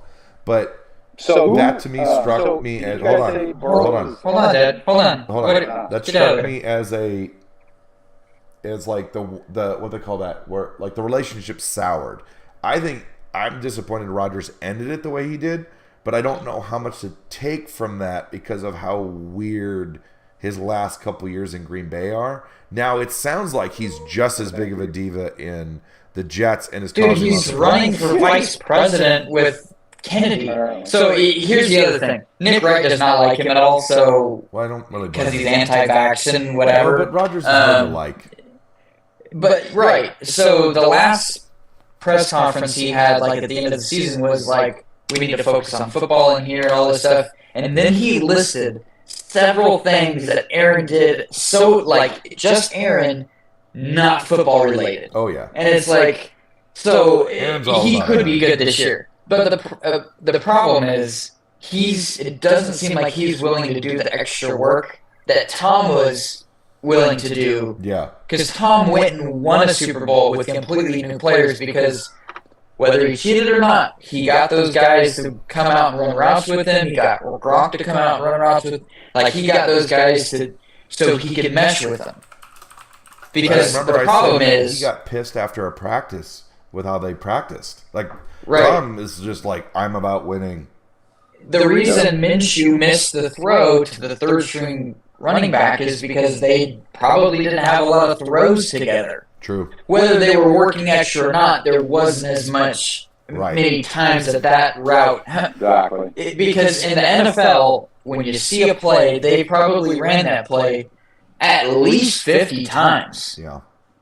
Probably, and if you're not talking the entire season, they're running some of those plays hundreds of times because it's all about execution, making sure this is here and that. And Aaron doesn't seem committed to that. No. So as much as, like, it is on whether or not Mike Williams stays healthy and Tyron Smith, like, I don't know if he's good because part of being quarterback is putting in all this extra work to know literally everything. And it seems like he's kind of resting on his laurels and his smarts instead of doing the work now because defensive have changed in the past few years to where they're trying to do different things. And Aaron may not be aware of it because he may not be watching a film because he's either high or in a cave or running for vice president. And I think that's the problem. I agree. I agree with you. But on a separate note, I think Pittsburgh possibly could get that because if Russell Wilson isn't as bad as Denver Russell Wilson, they have a pretty darn good quarterback. Do you think they stick with Wilson? No. Oh, yeah. I think no, I don't think so. Because you pointed out for the money, if nothing else. Because you want to know how you need to pay Fields. because here's one of the things that I've heard is if Russell isn't playing well, he's probably not going to be a good backup. Similar to many other kind of star guys, they don't do well in a backup role. So if they're wanting to look at Fields because Russell may not be doing as well as they would hope, which might happen because Arthur Smith might not be any good either. So Russell might not be in an actually good situation. Mm-hmm. But just in the sense that the Steelers got possibly 2 good quarterbacks. Yeah. Fields isn't horrible, and I don't think Wilson's horrible. And Pickett was awful. Yeah. He's had 12 touchdowns in 24 games. Yeah, if you look at Russ's stats last year for Denver, they're actually pretty good. Yeah, I think that's deceptive, though. I don't know that Fields has actually had enough of an opportunity to know what you got. But I think they believe that they've stolen. I really do. I think they think, hey, Russ, we got Russ for a year. If he does exceptional, if he doesn't, we've got a backup ready to play that they believe has all the skills to be able to do it. And I think it was I don't know how they pulled it off, but it was brilliant. Yeah. Well, so who do you think is 2? Rob, who do you think is second in AFC? Well, if we cannot do AFC, if we could just do the Bengals. Tyler Higgins is upset with his contract because he wants to make money. I'm just saying, like, he should realize he's not going to make money, right? But I don't know who they got or who they lost their running back and he was the captain. But if we could just do the whole NFL, I think the Bears are second in that. Bears might be factually first because if they get Caleb Williams and he's at least what Justin is right now, which is possible because he's a more prolific passer, assuming. They got Keenan Allen. They already have DJ Moore from last year. They got, didn't they get a running back? Was it Swift? I think they got Swift. And then they got, was it Rondale Moore? I'm looking. I got you. And then the previous year they got Sweat, the DN. So I think as a team they've built it. Unfortunately, they needed to do this for Fields. They didn't do this for Fields. Yeah, they tanked their first year. Then he's had 3 coordinators. Like, what's Fields supposed to do when he doesn't know the lingo of any offense he's supposed to be in? Right. And by the way, the NFC North is tough. Yeah. Might be good. I don't think Detroit's going to be bad. The Packers looked, especially, second year with what is it, third year with Love now? Third year? Yeah, but who the heck knows about the Vikings? Still have Sam Darnold, and I know they got weapons, but yeah, Vikings will probably be off. You got to play those people twice. You got to go play Green Bay twice. You got to go play Detroit twice. It's just like the NFC West is tough, right? You still got 3 tough games or 6 tough games, right? I think the Bears beat the Lions one of the games. I know they played them tough. The Lions came back on one of the games and won that they shouldn't have. But I know they beat Bears one of the other times. I don't know if they beat Packers. That's not on the top of my brain. But they won 7 games last year. I think the Bears might actually be good next year. If Caleb is anything, if he's anything worth his salt, they should be good next year. Because their defense seems pretty solid, and they have all these weapons. Even if he throws picks, he's going to throw touchdowns because Keenan's open, DJ Moore's open. That's just chalk it up. That's what happens. Those guys are open all the time. Detroit 28-13. Yeah. So that was towards the end of the year. What week of the season? That was towards the end of the year. That's the week 14. So and this is what's interesting with because when I was thinking, I was telling Rob this. When I was thinking of the whole season, the end is not that weird, Niners versus Chiefs. But if you look at Green Bay was young and really should have beat the Niners. Lions were young, really should have beat the Niners. Cleveland just apparently doesn't show up on the road. Ravens made a ton of really dumb young mistakes to end their year. And then throughout the year, we said Buffalo started 6-6. Kansas City couldn't find a receiver to catch a freaking pass. Miami could beat a good team. Wasn't the Eagles 11 or 10 and something? 10-1. Ended 1-6, Yeah. and we joked that they basically walked into the playoffs, said hi, and then left. So waved. So and then they got boat raced by the Bucks. So the year as a whole was not that weird if you just look at the end result. But in the middle of it was really strange. Like, obviously, Burrow getting hurt tanked Cincinnati.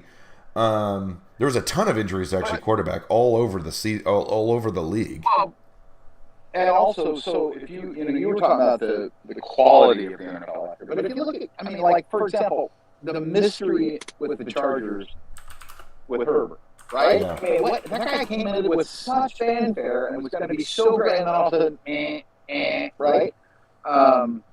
Seattle 8-9, really? It's like, what? So you just look at that middle, right? That squishy, should have been way better middle, and it's just you just kind of shake your head. I mean, there's some good QBs in there, and they just. Right. Well, let's look at it. Like, obviously, Denver, people had expectations. Finished this year 8-9. Aaron goes down moment one, which to Rob's point, by the way, speaks to someone wasn't working and doing his conditioning and stuff. 7-10. Boom. Possibly, very possible. Well, hey, look. Signs. There was a linebacker that blew out his AC.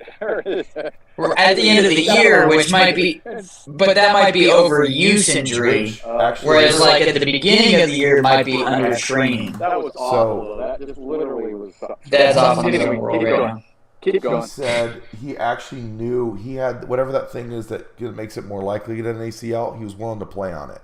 Whatever that thing that that ACL. They call it.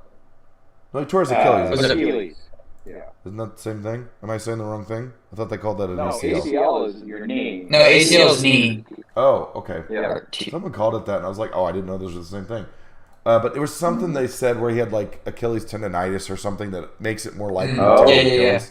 Well, that was probably what Durant had. No, plantar fasciitis in the middle of the foot.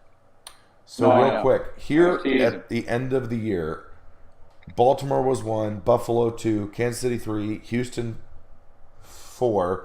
Browns was a fascinating year. Went through multiple quarterbacks and still found a way to make the playoffs. Miami was 1-7 versus good teams. Pittsburgh eked into the playoffs. Then the bad we talked about Jacksonville was 8-3, ended 9-8. Indianapolis was 1 game away from making the playoffs instead of Houston. Denver, everybody was like, oh, they're probably going to be good. And 8-9 with all the drama with Wilson. Chargers were 5-12. The Patriots were 4-13. They quit on that coach, if we're being honest. 100%. What week did they fire him, Rob? What week Way did they too fire late. him? Was it Way like too 12 late. or something? Well, they should have fired him last year. I don't remember, but yeah, they quit on him, and then they played hard as best they could. Because they would the Oakland put up like 50 or 60 on him or something stupid. That was the play being like, please fire this guy. Which makes it actually more impressive that Sean Payton turned his team around after they got 70 put on him. But I don't know if what's his name is actually going to be good with the Chargers. Or great. The Herbert. He's been really, really good numbers wise. He's not very good at the end of the game. But he's also, I still think, had 3 different coordinators. Yeah. I don't know what, stop. Holmgren.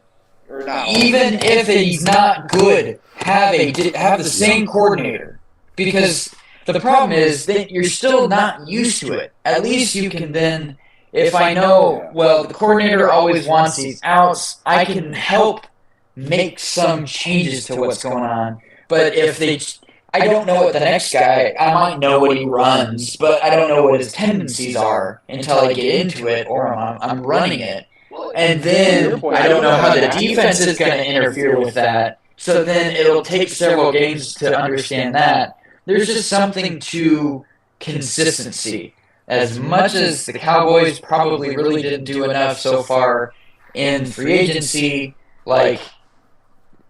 up until, obviously they got rid of Kellen Moore, there's at least been some level of consistency. Jerry's a mess, but he doesn't mess with the coach. The coach stays because You need consistency. Sure. Your manager has to manage and know the people he's managing. So if you're constantly, some of these teams are, whether or not the Panthers made a good decision on firing their guy, the whatever his name was, they keep firing guys. Yeah. So now you're paying guys. Now you're losing money because you're out $5-10 million every year extra. So it's just 2 and 15. I don't know. With the Chargers situation, Jim Harbaugh is awesome, but he probably will only be there 4 or 5 years. That's just how he rolls.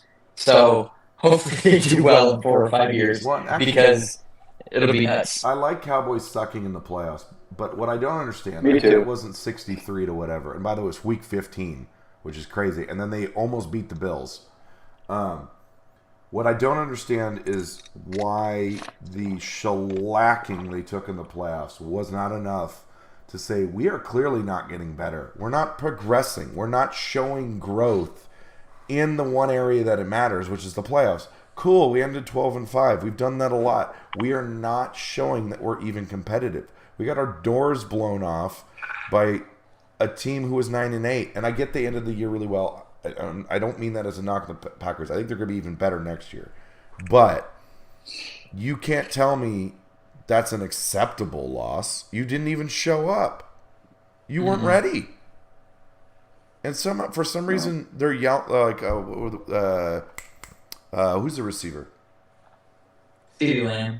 He was apparently upset, and no one knows why. But this is your guys' it was weird. I don't understand. I would have moved on for that reason of you didn't even look competitive. You weren't even close. Well, I think Jerry looks at his checkbook and is like, I think we're doing pretty good. Fair. And it's like, oh. Yeah, but also, look, you know what? Gosh, I had his name and I just blanked. Their head coach. Look, has had success in the playoffs. And I sometimes you just got to go, wait a minute, is this thing beyond McCarthy? Because, before him, it was first round, and he shows up at first round. It's like, what in, Sure. I think all three of us like Dak, but, it'll be interesting if, you got, quote unquote, somebody else's first round pick for almost a song. Are you ever? How does he fit into your plans? Right? With it's gonna be $60 million. Speaking of overpaying, Rob, remember how much they paid the running back? $60 million. Yeah. See, to me, Dallas is the perfect example of overpaying for the wrong positions, and I'm not even meaning quarterback. Yeah. I get it, whatever. But Jerry, I'm sorry, needs to go. I clearly am not a good GM. Well, technically his son runs it, Stephen Jones, but it's a Jones. Yeah. I don't know how they parse it. I think they're both GM, whatever. Then they've drafted well, but it's just the problem of Jerry. Just let people make you money. Just let people make you money. Yeah. You don't need the credit. You don't need it. Just you're rich. You're fine. We're gonna go. They mark my words. They will not win a Super Bowl. It kind of like Al Davis. Al Davis pushing the buttons, always going for the 4-2 wide receiver. They're not going to win the Super Bowl if he's the one pushing the buttons. Right. Because his son Stephen Jones makes similar poor decisions. And back to, I don't know if Dad was on at the moment when we were talking about kind of the culture. Yeah. When Peyton Manning walks in the room, if they drop Peyton Manning, where Peyton Manning is like, no nonsense, we're doing like, Peyton could have walked into the Cowboys from the Colts and completely changed how they did things. But he would have never gone there because he doesn't want the circus. Right. But it's like, so they need that guy to walk into the room and say, like, Jerry, you just spent the first overall pick on me. This is how it has to run. I need these guys in here, then I need this to do that. I get pampered, right? Roll out the carpet. No. Like, I need them working there. I need them working there, and we're just gonna work because it seems like they don't want to work. They just like to talk about the Super Bowl, instead of like, the funny thing of Mac Jones posting his workout thing and, he's doing workouts and whatever, and it's like he's trying to get on the team, so he's trying to get, but the person who's secure and has the team, it doesn't post nothing. They're fine. They're just doing things. They're just getting after it and after and after it. So they need a guy, not Dak. Well, they need a different coach right, to do but that. here's the other thing that Jerry, can you guys hear me okay, right? Mm-hmm. So the one thing about Jerry, you guys may not realize, Jerry's around when it was an absolute owner's league. Jerry DeBartolo actually flew the entire team, wives, everybody to the Pro Bowl. Actually got fined by the league, right? Everybody wanted to play for Eddie DeBartolo. Everybody. And when the Niners, quote unquote, the catch, and then they became the quintessential team, right? Jerry was second fiddle to Eddie. And if you see, there are things that you hear through the grapevine about what Jerry does with players, right? He likes to be on the sidelines. He likes to convince with players. If you look back in the day, that's what owners did. New owners don't do that stuff. They go, I've got Lynch, or I've got this guy, or I've got this guy as my GM. I just sit in the back in the nice press box, wave at guys, sometimes say hello when they win. But Jerry's an, the old school owner, and to your point, Rob, likes the press, likes to be the guy. That's why he built that ginormous stadium. I bet you the Raiders have a $1 billion stadium. I'm convinced of it. But that's an old school thing, and I don't know that it works today. Unfortunately, Niners went through the whole York era where they tried to run it like that, and it was terrible. Everybody knows it, right? Until they got Lynch and Shanahan. But that is an old school thing for Jerry, and he's still living there, in my opinion. I don't mind him being around the players per se.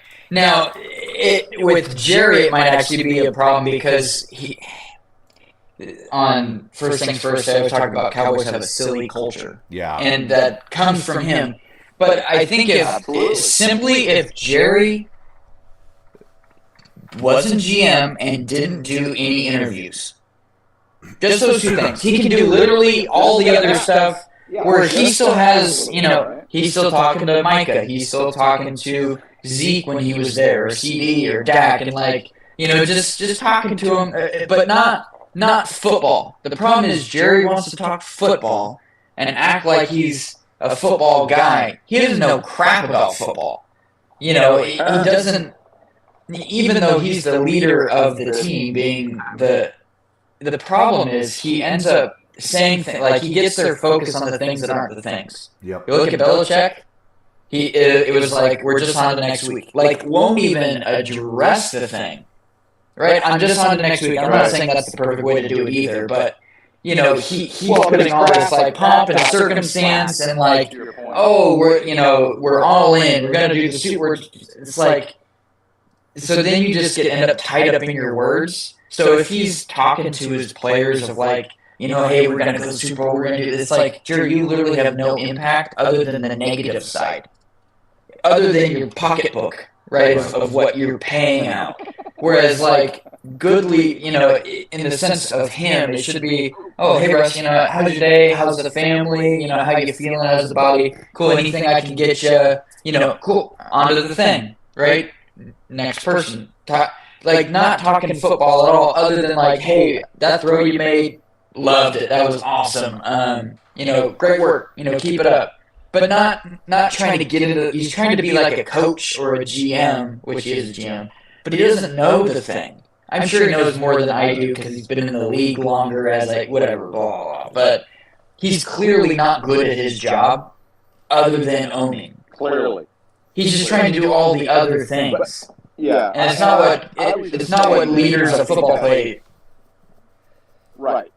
But all I was saying, Rob, is that is a heritage that he has brought from a day in the league that was completely different than it is today. And it's not clearly not working, as you were saying, right? It just means he doesn't have people in his life telling him that his poop stinks. right there. You I know, think so Shanahan has the same problem personally. So Well, real quick, look at sure. you know, they went after other. I was just going to say, you know, and we could go on for an hour on other owners, but you know, I mean, they went after, you know, both the horrible owners, which we won't mention, and also super successful owners, right? Which is kind of weird. So if you're on the inside, Jerry's been on the inside forever. I don't know that anybody, to your point, Rob, tells him, "Hey, Jerry, you're the problem, right? With your Cowboys." I don't think you keep your job, but that would, yeah. So real quick, you don't get fired as an owner usually. Just looking at the AFC, was there any? Well, just real quick because we're at hour 45. We have about 15 minutes. This is probably perfect. AFC, real quick, with how the year ended, was there anything that stuck out to you guys? And then we'll do NFC. So looking back, obviously, Baltimore #1 to me was surprising because I didn't follow that. Yes. I think them folding up like a house of cards against, you know, I thought they would do way better against the Chiefs, and they did not. Championship pedigree showed through there. Well, and to me, that was an offensive coordinator thing, too. They didn't run the ball barely at all. Lamar seems not scared to run, but almost like he was trying to prove a point by not running. Mm-hmm. And it's like, dude, just run. Who cares? Just win the game. Like, who cares how you do it? And on a positive, right, Houston was, CJ was legit. They seem scary next year. Watching them play was fun. It was literally. I think the storylines for next year will be interesting because the AFC East might just be horrible. Yeah. Because Buffalo lost everybody other than Josh Allen. Josh Allen might throw for 9,000 yards and run for 2,000. It's just 60 interceptions. But like, then the Dolphins lost a lot of people. We don't know that the Jets are any good, and we know New England is garbage. Right? That's kind of that whole division might not be good. Somebody got the Giants QB. That shocked me. Huh? Tyrod Taylor? Is that who you're talking about? No. Who's the Giants? No, he's terrible. He's under contract for like $40 million. No, Dad, that's New England. You mean Mac Jones? Okay, but I thought somebody traded for him. I'm serious. Yeah, Jacksonville. You said the Giants. Well, I was thinking New England. Oh yeah.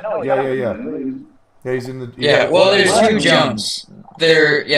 Right. So, but then that's the other thing is the South, like, Houston obviously looks good. Jacksonville has been good.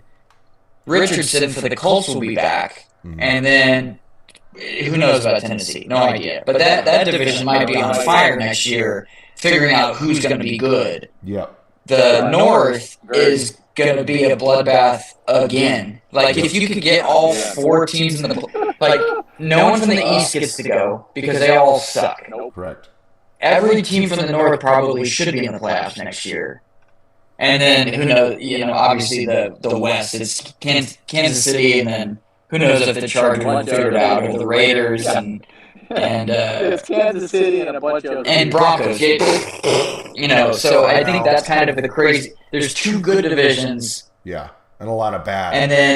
And then like, one horrible, and then one you're just not really sure what the heck's going to go on there. So then NFC, we have the Niners were 1, Dallas 2, Detroit 3, Tampa 4, Philly 5, Rams 6, Green Bay 7, and then it was Seattle, New Orleans, Minnesota, Chicago, Atlanta, New York, Washington, Arizona, Carolina.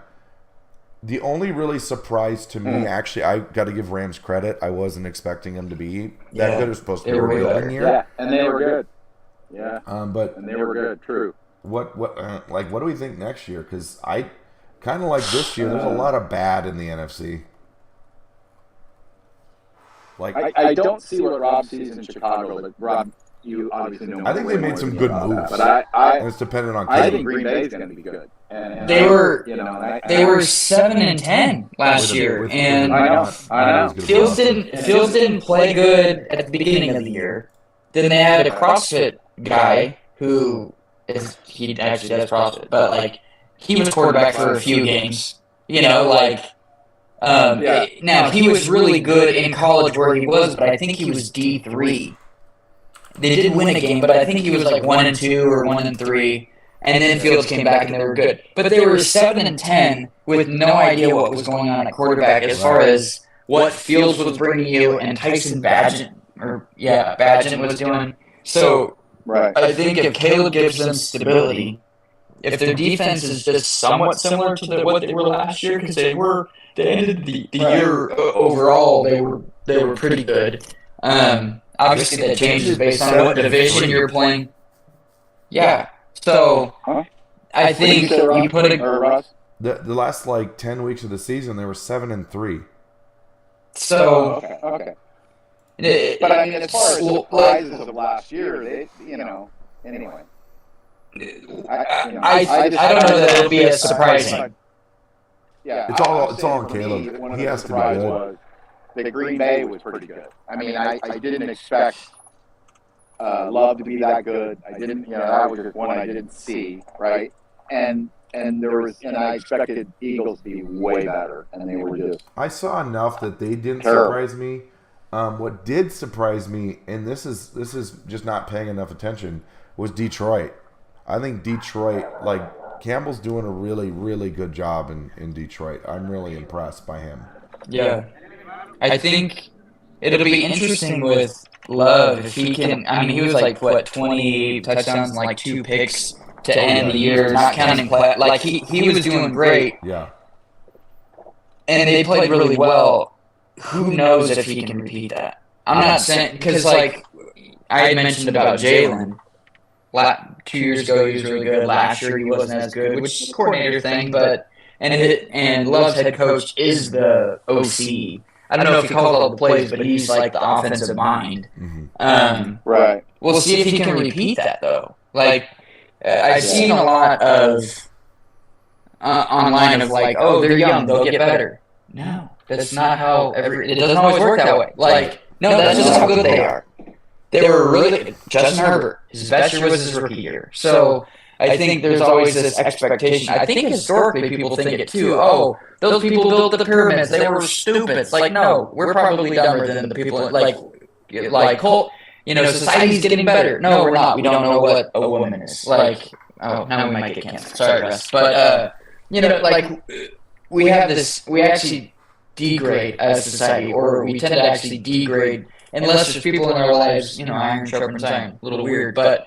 To where people will get better. So I think we have this expectation things will get better because, they're going to know more. They're going to work harder. I don't know that we know that. Some people, Kyler was really awesome, and he didn't really get that much better because he was playing video games. So, and that's another thing with Caleb, right? Maybe because of all these expectations, he just never lives up to them because they weren't reasonable to begin with. Right. I mean, now, real quick. We got go ahead. No. We got 8 minutes. I was just going to say, are we going to go through real quick? We can go through, NFC, East, West, North, South. So let's do it. Let's go NFC East. Okay. I mean, I think Dallas is going to be good. I have no idea about Philly. I assume New York and Washington are probably going to suck. Although I like what the GM because he's from the Niners, I think is doing a lot of really good work. They don't have a quarterback. Who? Washington? Yeah, they don't have anybody. Yeah. What do you think, Rob? For who wins the division? No, just what do we think that division is going to look like? I think I actually think Philly will be better than Dallas next year. Because I think the coordinator change I think will be huge for them, and I think they'll either be that 11, 12 win team again, or Sirianni gets fired. It's kind of what it looks like, which might also be the case with the Cowboys. That's how Philly is, unfortunately. You're right, absolutely right. Yeah. So. I was confused because I saw. And Giants will be last, and I think Commanders will be third. Yeah. I was confused because I saw Sam Howell still in the Commanders. I was the trade hasn't actually been officially. He has to do a physical. Okay. NFC North, we kind of already talked about because Detroit, I think it's going to be a bloodbath because it is Detroit, Green Bay. I do think Chicago is better, but we'll see with Caleb. I don't think Minnesota is going to be any each good. other up.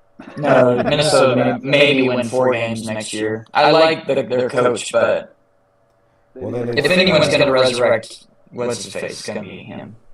The South is going to be slightly more interesting because Cousins is now in the Falcons. They have a new coach. So them and Tampa, I think, will be better. I don't think Saints or Panthers are getting any better.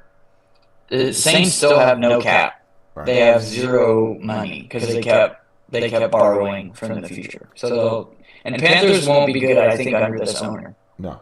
Niners, obviously, I don't really see a drop off. I mean, we'll see. I do understand why. Maybe a little bit. We won't have Greenlaw. Right, but I think we've done an okay job replacing, and really the key is going to be I totally understand people feel like he's still kind of an unknown because honestly he is. I understand why the defense might, but I think with Nick Sorensen and Staley, in theory, that should be a good combo. We've added some really good cornerbacks. I assume Rams are going to. I mean, they lost Donald. How big an impact do we think that is? I'm not sure. He was still first team. Well, what's funny is you guys all said, we were all talking about that, and what was funny is somebody else actually played on that and said all the quarterbacks in the NFC West. That was me. Kind of what I know, but I saw a meme. It was Murray. Was it? And they were I think it was Murray. Yeah, because someone had mentioned Murray about something like that, Yeah, I was like, I'd be sending him gifts. I'd be getting that dude fat. That way he could come out of retirement. He's just not ripped anymore. So Seattle, I'm not sure about. I think Sam Howell's a good pick. No, I completely. Yeah, I don't know. Everything's so changed in Seattle. I have no idea what they're going to do. I like the coach though. New regime. Yeah, I do like the coach. Like I said, I've never been a Pete Carroll fan, and he was successful, right? Nothing against that. I think they'll be about what they were last year, but they'll probably still move on from Geno and probably move into Sam Howell, is what I would guess. They'll probably be somewhere between 7 to 9 wins. Yep. Cardinals, I think Cardinals will win more than 4, but they're not going to win very many more. They'll win 4 more because of Kyler, and that'll be about it. Yeah, they added a boatload of defenders in free agency, which I just thought was interesting. But anyway. So now, real quick, I know it can't be very long. Rob, give me your hottest take for next year. Bills miss the playoffs. Is that really that hot of a take, though? I think they have a lot of. They were the number 2 seed, though. I think people think he'll get on his cape and I mean, let me think about it for half a second. See if Dad's got one. No. Listen, I think you're right in terms of people will think that's a hot take. The fact that's a hot take tells me, to your point, people don't evaluate the Bills really well. We over-evaluate QB when, again, you need a lot of pieces around a QB to make it work. Even the Chiefs, like Mahomes makes it work, of course, but you also have a stud head coach. We've talked about Chris Jones, basically, and we're not being serious, basically won him 3 Super Bowls. So, like, there's other pieces you need around these guys. So I don't think it's that hot a take. But I agree with you. People will probably be like, you're smoking something because of last year. Dad, hottest take for next year? Let's see.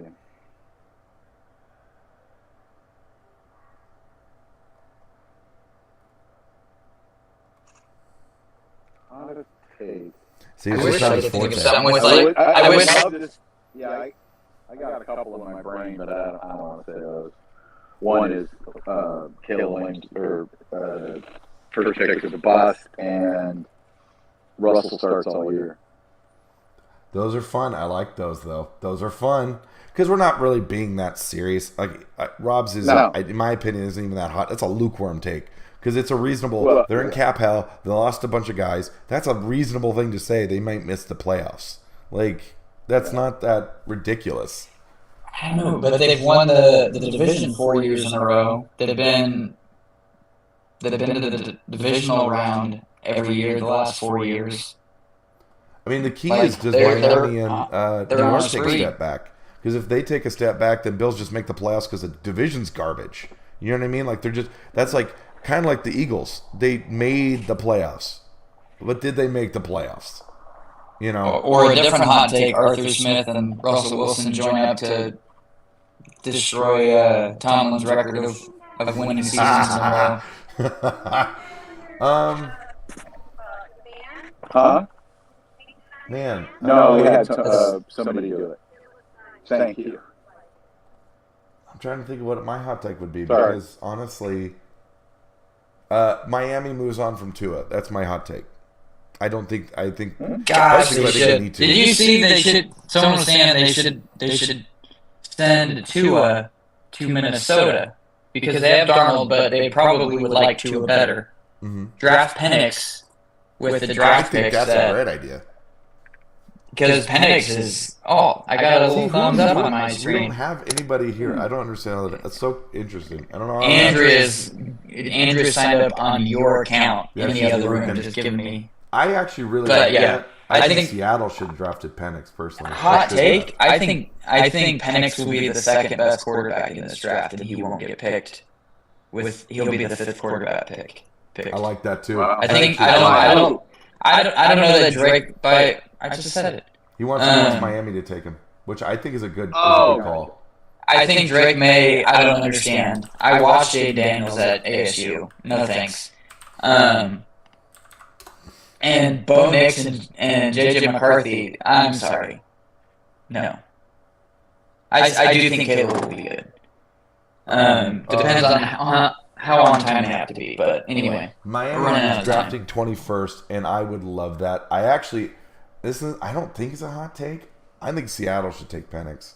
If it was me, that's what I would do. Then he would be he's not local, but he's from the university now. He's a really easy one where you just got Sam Howell. You have a year, like you said, where he can just sit. Oh, no, actually, I don't like that because they just got Sam Howell. I would rather than have Penix, but it's weird to have Howell because then you're just telling Howell you're moving on next year. Well, but that's fine. They're not going to keep him. See, listen, this is my take. I don't think they got Howell with the intent he's now your franchise. To me, that was, we don't know if we can get a guy, so this is the best available, which I think was a smart call. I don't get the impression he's the future. So that's all. I think you either get like another guy that can help Geno, which isn't Sam, or you get Sam with the idea that you're going to give him some runway. Because I think then there's still no plan. You know what I mean? No, there's like no actual direction. But maybe they get Penix. But I don't think Penix will drop to 21 for Miami. But again, Minnesota has the picks, so if they traded Tua, they would get some of those picks to then trade up to get.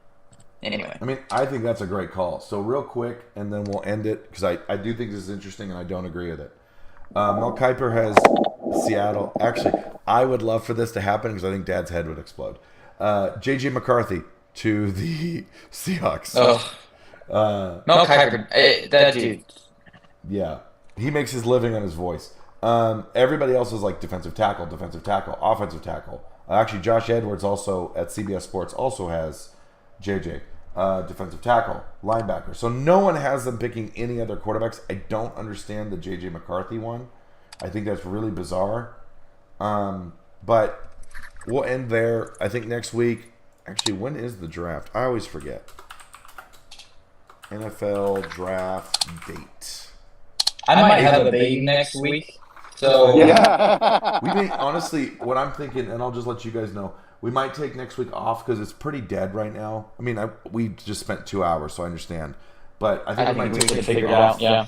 Allow some stuff to percolate. Because what I would love to see is we're about to hit when, I don't think the Niners are going to get their guy till July.